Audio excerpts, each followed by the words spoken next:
best cardio for diastasis recti. A lot of people seem to be under the mistaken impression that you can't do cardio when you have diastasis. It's not actually the diastasis that causes the issue with some cardio. It's actually the pelvic floor. So the question should be, is my pelvic floor ready for cardio? A little bit more so than can I do cardio with diastasis?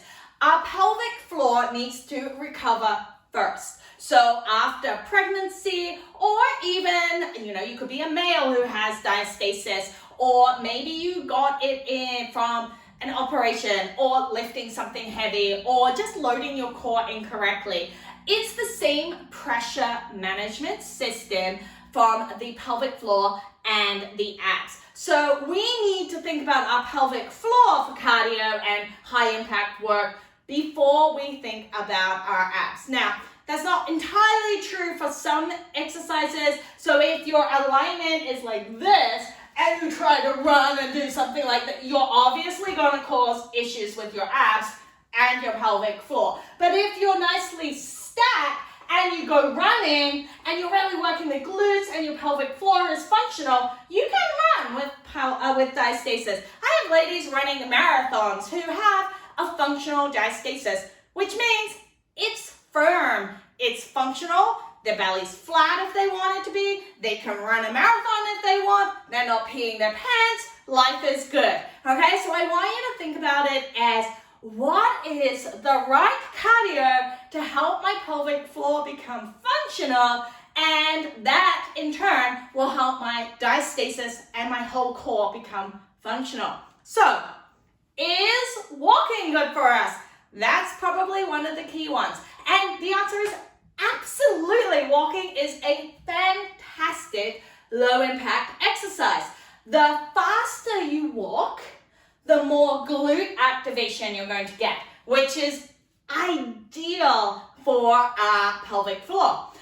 If you walk up a hill, you're going to get more glute activation, because when you walk up a hill, you're going to be hinged forward, which means you're going to be pushing off that back foot and getting those glutes even more. Now, where this might become problematic is if you pull like this, okay? So you tuck the bum under, so maybe you already squeeze and tuck, and your general alignment's like this, and you're walking like this. Now, obviously, I'm over-exaggerating, but this position means you're pulling with the hip flexors versus pushing with the glutes, and you're not using your abs that kind of hung out.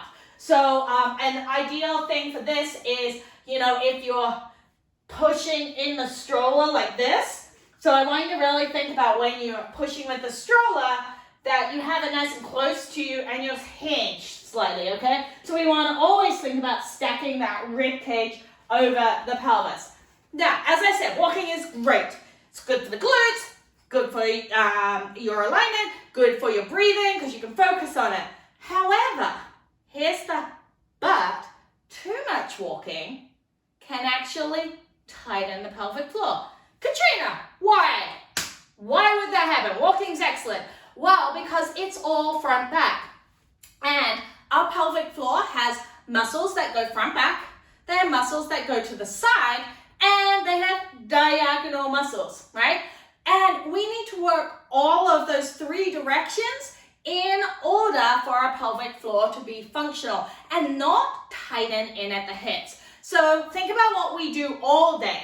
We walk front back, we bend over front back, we squat front back, we lift front back, and then we stand front back, we sit front back, we maybe bike front back, maybe we row front back, maybe we run front back. So there's not much of this side movement or this diagonal movement. So when you're choosing cardio, you want to switch it up a lot. If you bike every day, there's a high chance you're going to get really tight in the hips, which causes tightness in the pelvic floor, which causes you to pee your pants, which causes your abs not to work as well, and you end up with this like lower belly pooch, mid belly pooch that's super hard because of that tight pelvic floor causing that pressure upwards. So variety is the spice of life. And if you go to my YouTube channel, Core Fitness for Mums, you will find some low impact cardio options there that you can test out, which get you moving in different ways.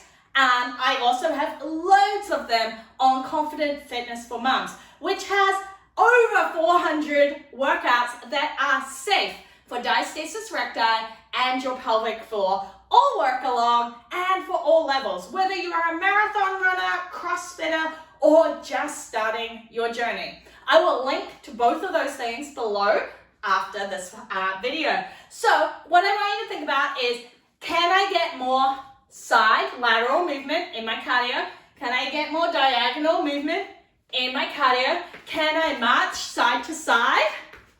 Right? Can I do toe taps? Okay, so all of this type of movement is going to be great for the pelvic floor and the diastasis. You can, I get asked a lot about swimming with diastasis. This one is okay. It's great because it's a low impact exercise and you're supported. What we don't want is something along the lines of breaststroke, where when you go through, you are flaring into the rib cage.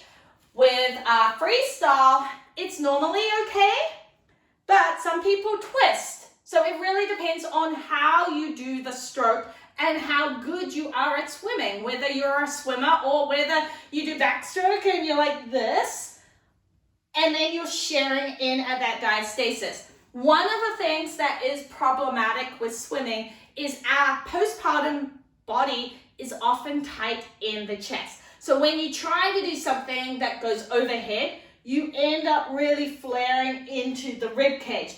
And that's what causes the problem. It's not so much the swimming, it's that you're tight in this area, so you can't swim properly. So a great trick is look at yourself in the mirror. Stand there and go through your strokes.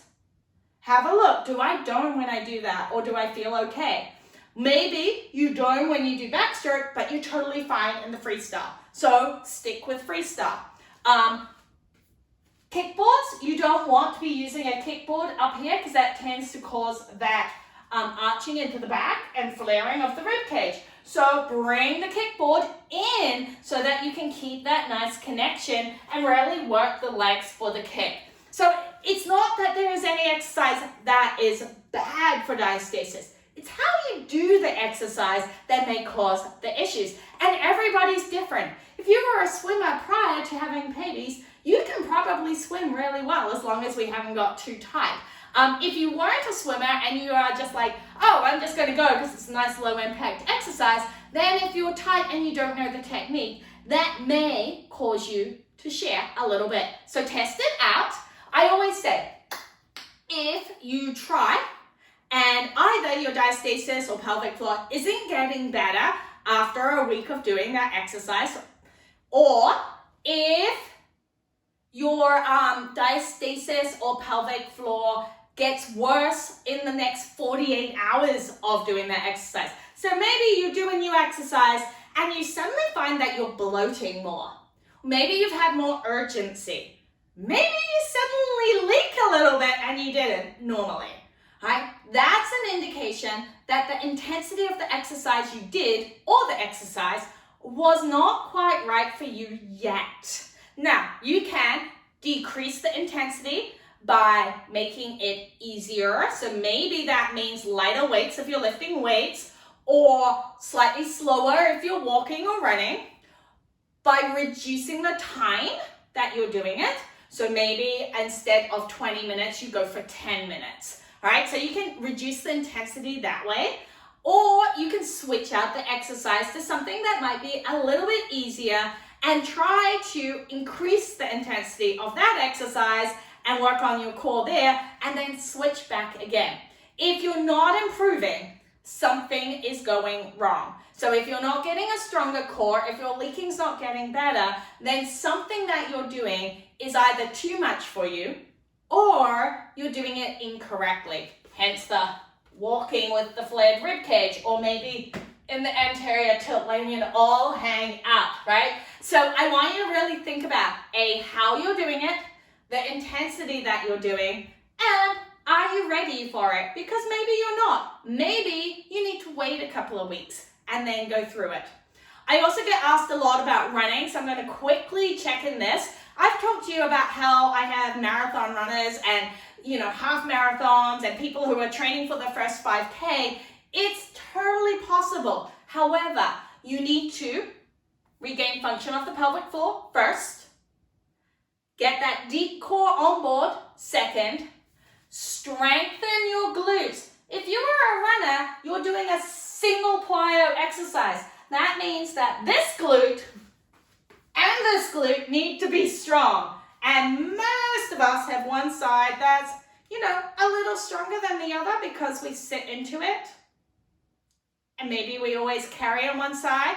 Maybe our left hip's forward and our right hip's doing, our right glute's doing all the work.